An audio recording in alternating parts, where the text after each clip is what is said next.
If you've ever walked through a really nice garden, chances are you've been stopped in your tracks by one of these, the tree rose. It's just so elegant, so dramatic. It floats this perfect ball of flowers right at eye level. It's a true showstopper. But here's the thing, that incredible beauty comes at a very, very high price. And that's right there is the heart of the issue. The very thing that makes the tree rose so stunningly gorgeous is also its greatest weakness. So, is it a prize worth all the efforts, or is it just a beautiful heartbreaker waiting to happen? Well, let's get into it. To really understand why this plant is so demanding, we have to look at how it's even made in the first place. You see, its beauty isn't exactly natural, it's engineered, and that engineering comes with a built-in fatal flaw. What we all call a tree rose is technically known as a standard rose, and it's not one plant, it's actually two different plants fused together. You start with the understock. That's a tough, straight stem picked for its sturdiness. Then, grafted right on top, you have the scion. That's the beautiful, fancy rose variety you actually want to see. The result is that classic lollipop shape. And right away, you can see where the problem starts. Think about a normal shrub rose. It grows from a wide, stable base. It's got a low center of gravity. It's naturally built to handle wind and weather. But the tree rose? No. It's an artificial structure. It's completely top-heavy with a super high center of gravity. It is basically a balancing act from day one. I mean, you're looking at a basic physics problem here. That long, skinny trunk, it acts like a giant lever arm. And that big, dense head full of flowers and leaves, it acts like a sail, catching every single gust of wind. And then, oh man, when it rains, that head gets incredibly heavy. All of that force, all that wind, all that weight, all that twisting, it all gets focused on one tiny little point. And that tiny point is right here, the graft union. That spot where the two plants were joined together is the tree rose's Achilles heel. It's the weakest link in the whole chain. No matter how well that graft heals, it's just never going to be as strong as a natural branch. It is the single point where a catastrophic failure is most likely to happen. One strong gust of wind and snap. Game over. So, since the plant can't support itself, guess what? You have to. And we're not just talking about casually propping it up. No, you have to literally engineer an external skeleton for it to counteract all those forces and protect that super fragile graft union. Now, when it comes to the materials for that skeleton, you've got choices, but every single one has a trade-off. Wood, of course, looks fantastic, but it's going to rot in a few years.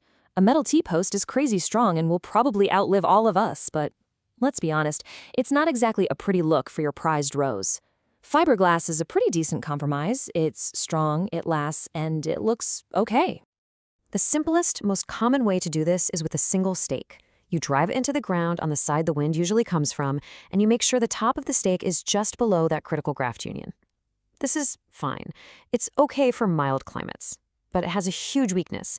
It only really protects from one direction, and it lets the trunk rub against the stake in the wind. If you want real stability, especially if you live somewhere windy, the tripod system is the gold standard. There's no question.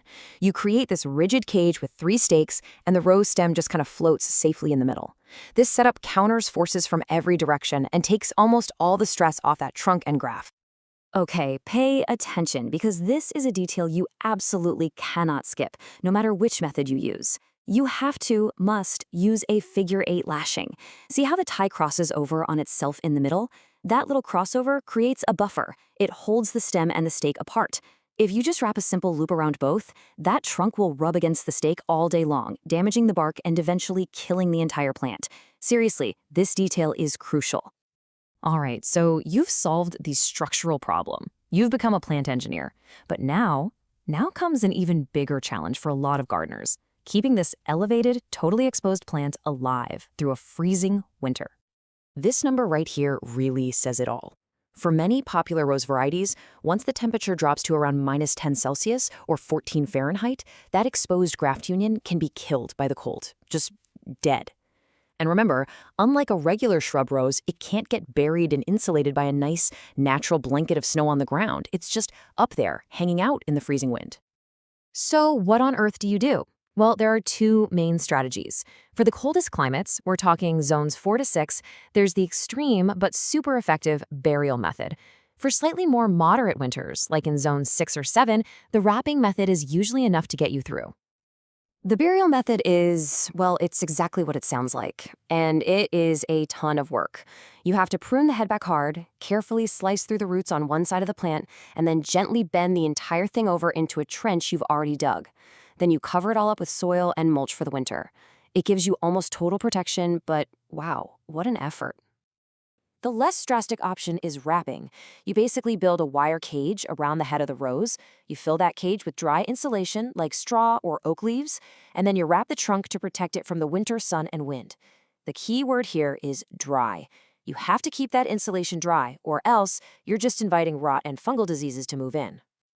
So, after all of that, the engineering, the staking, the wrapping, the constant worrying, we get to the final verdict. Is owning one of these things actually worth it? Let's just lay it all out. The pros? They're undeniable. You get that stunning vertical beauty, you get blooms right at eye level where you can enjoy them, and you even get better air circulation, which can cut down on disease. But the cons? Man, they are serious. It's incredibly high maintenance. There's a constant high risk of it breaking or dying in the winter, and it needs that structural support for its entire life. In the end, it really is a choice. A tree rose is a testament to a gardener's skill and dedication. It is definitely not a plant for someone who wants a low-effort garden. It requires knowledge, it requires work, and frankly, it requires a little bit of engineering. So the question for you is it a masterpiece you're willing to commit to, or is it a high-maintenance headache you'd rather avoid? Only you and your garden know the answer to that one.